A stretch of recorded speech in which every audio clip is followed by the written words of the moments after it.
What's up, YouTube family? Guys, welcome back to the channel. I trust that everyone is having a wonderful day today. Thank you for the love, thank you for the support. For those of you who don't know, my name is Dwight, and it's a great pleasure to have you here. So, guys, if you're new to the channel, I welcome you. If you're returning, welcome back. So, guys, today we're going to be diving into the history of Poland's division. Um, Now, I know Poland has experienced um, division throughout the history due to a variety of geopolitical, I would say historical and cultural factors. Now we're going to be diving into some of the key aspects of these historical and modern divisions. All right, so guys, sit back, relax, and join me in listening to that. So without any further ado, I'm excited to see how that goes. So guys, let's just dive right in. This is a map of the most recent Polish elections. You can clearly see where the conservative government has been defeated by progressive opposition. Wait, no, this is actually a map of all the houses that have bathrooms. This is a map of the most recent Polish houses built before 1945. This is embarrassing. Wait. This is the map of the most recent election. Why do all these maps look the same? This is Poland in 1635, and together with Lithuania, they have a very big country. In modern times, you would have Ukraine here and Belarus, and for some reason, Sweden is hanging out in Russia, Estonia, I hope. And by the time of Napoleon, it didn't exist anymore. Poland was unlucky because it was surrounded by some state that decided to become superpowers. Russia, the Habsburg Empire, and the Prussian Empire. They saw Poland as this sort of playground, and they just decided to gobble it all up. It would be 123 years before the Poles would see their country again.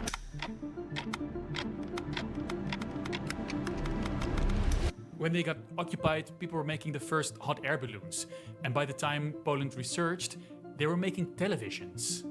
And not long after that, the podcast was invented. I listen to podcasts a lot. Like all the time, when cooking, showering, or listening to Blinkist for sponsoring this video.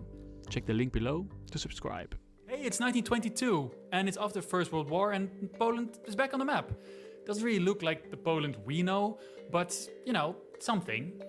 It does, however, confuse Stalin and Hitler so much that they quickly go back to bringing Poland into its occupied state. Like so. And after they introduced their ideas of minimalist architecture in... All right. So I'm just checking. He All right, sorry to pause this here, guys. But in 1795, and from 1795, guys, he jumped straight to 1922. Wow, that's a very long jump, man. All right, let's continue watching. It's back on the map. Doesn't really look like the Poland we know, but, something. It does, however, confuse Stalin and Hitler so much that they quickly go back to bringing Poland into its occupied state. Like so. And after they introduced their ideas of minimalist architecture in Warsaw and other places, finally we get Poland. Now, this is the Poland we do know. Let's take a moment to reflect on the position of Poland over the years. It's moved a lot. After the Second World War, they moved to the west. So they lost all this land to the Soviets, and they gained all this land. Land that had been in the hands of Germany for, centuries. You can see that in the names of the cities. Danzig becomes Gdansk, Breslau becomes Wrocław, and Stettin becomes... Poland has had their modern borders for almost 80 years now, and that feels long, but when you look at history, that's just the blink of an eye. And this occupation by the Prussians, by the Russians and the Austro-Hungarians, it left its mark on the people. Not only then, but still nowadays. Last October, Simon Pivcik tweeted this map thread.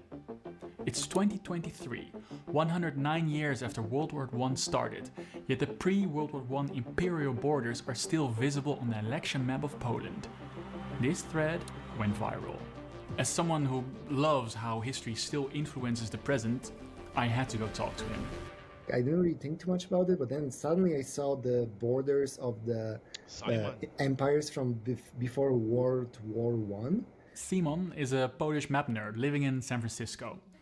He has been obsessed with these borders since he found a special map. Probably one of the first viral maps I had was a map of access to restrooms inside of someone's house. So on this map, he suddenly saw the borders, and it didn't stop there. And like since then, like I've been doing more and more maps, and then on a lot of them, these borders actually show up. We have the map of the recent election.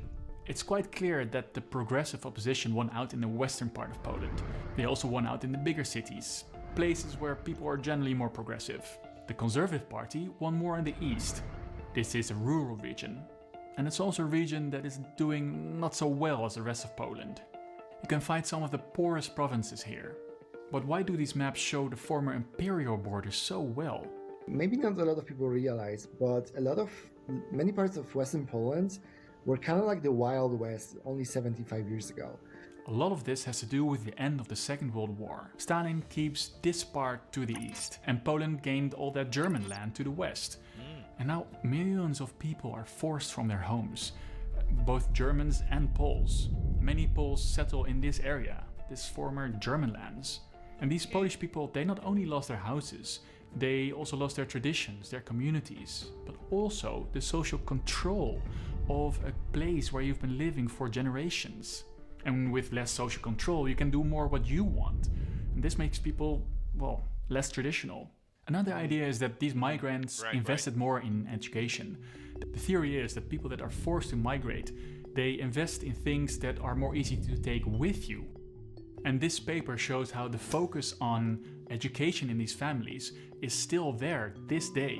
You can clearly see the difference in schooling results between those that were forced and those that weren't forced to migrate. Higher education is linked to more progressive views. Another reason why these lands are more progressive could be that they just are closer to Germany. Germany is the biggest economic power on the continent. It's much easier to trade with or work in Germany if you're close. If you zoom out and take a look at the European Union as a whole, the eastern part of Poland is literally at the edge of the EU, further away from economic options. People that are more well off tend to have more liberal views. And in addition, it could also be that eastern Poland is just more rural and older, which makes people more conservative. Now, these are some explanations, but reality is complex. And there are more differences in the past that have an effect and still influence people's lives today. To start with, it's not just on the election map that the differences are visible. People in the East and West also have different jobs. Agriculture is pretty big in the East. Like there are still counties when like 40% of the people working in agriculture, which is almost unheard of in other developed countries. But the west of Poland is more focused on industrial and service sectors. But remember that Poland was divided around 1800? These years are kind of crucial because that's also when the Industrial Revolution started. When Western economies started to industrialize in the 18th century, Central Europe was like, we'll stick to farming, all right? And this led to differences in, for instance, the railway network. Take this map of the railways around 1900s, and you can see the divide. Western Poland, as part of the Prussian Empire, industrialized way more rapidly than those eastern territories under Austro-Hungarian and Russian control. And this amount of industrialization just doesn't change in a generation. All right, so guys, I'm gonna post this here real quick, just to elaborate on something you just said a while ago. But I, I get some sense from what he's saying, and some of the stuff that he says, like I really don't know, and I just question myself that if he knows what is he talking about, because I've been doing um Polish reactions for like over 3 months now, and I've been studying Poland, and the reason for these is weak central governance, you know, and that just caused the impact. The partitions, you know, created long-lasting differences in culture, governance, and the infrastructure in the region controlled by the different empire.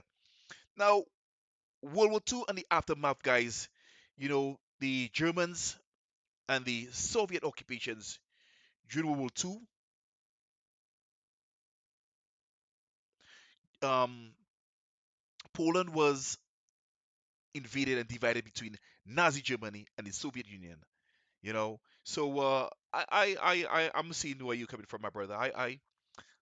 Okay, I feel you, my brother. All right, guys, let's continue watching. Generation or two. But it's not just that. How people do agriculture is also different.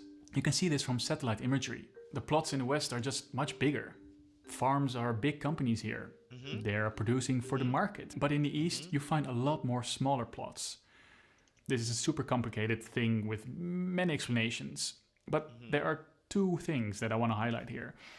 Part of the answer is that in the West, it was way more normal that the older son would get all the land. But in the East, Okay. especially in Austria-Hungary, farms could be more easily split up between the kids. So then you get all these much smaller plots. And it's also in the West where the most parts of the land were collectivized under the Soviet government. And for some reason, that really didn't go through in the East.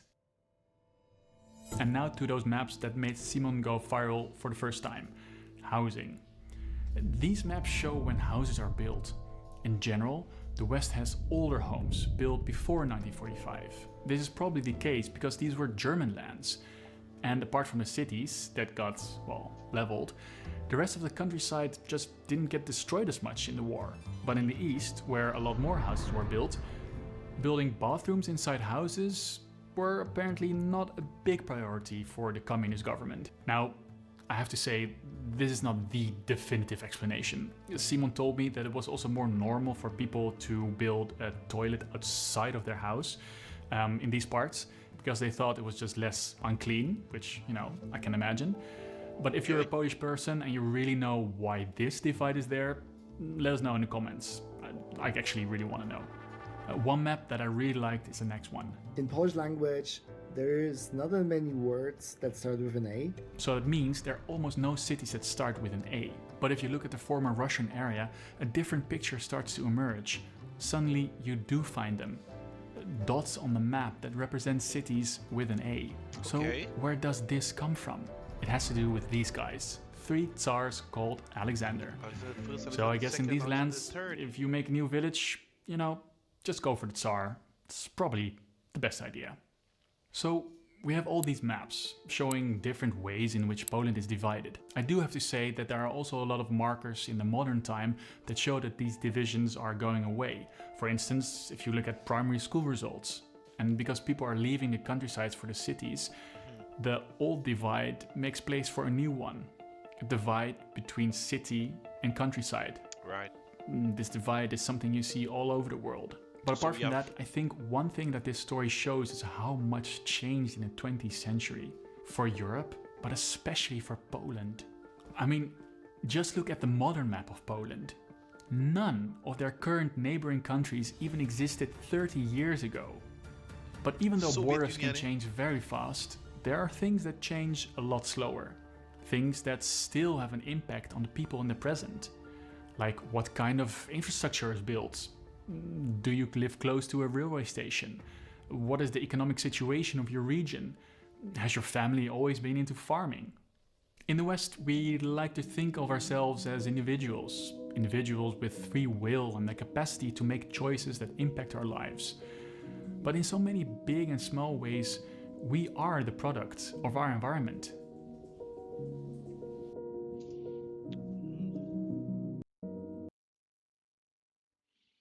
All right, guys. I hope you enjoyed that. That was from the present past. All right, why Poland is divided, and just add a little bit more to that. After World War II, um, Poland's borders were redrawn. You know, it's lost territory um, in the east to the Soviet Union, guys, but gained territories in the west from Germany. You know, wow, and that just created a significant population shift. So, guys, this is where I come to the end of this reaction. You know, a lot of interesting stuff and just some history added to mine. You know, thank you very much for that, guys. Any questions? Sorry, guys, I have a lot of questions. I have a lot of questions, so I'll be putting them in my comment section. So you guys go, feel free to leave your suggestions, engage with the audience, you know, because you know that's what we're all about on the channel. And don't forget to like, subscribe, share with your friends and your families. So I'm gonna leave the original link down in my description, so you guys can go take a look. Feel free to leave your suggestions, engage with the audience, because you know that's what we're all about on the channel. And don't forget to like, subscribe, and share. All right, so guys, I'll see you back. I have some more amazing content coming for you. So stick around for that. Have yourselves a wonderful day. Stay safe out there, guys, and don't forget to share the love, not the hate. Peace out. Till next time. I love y'all.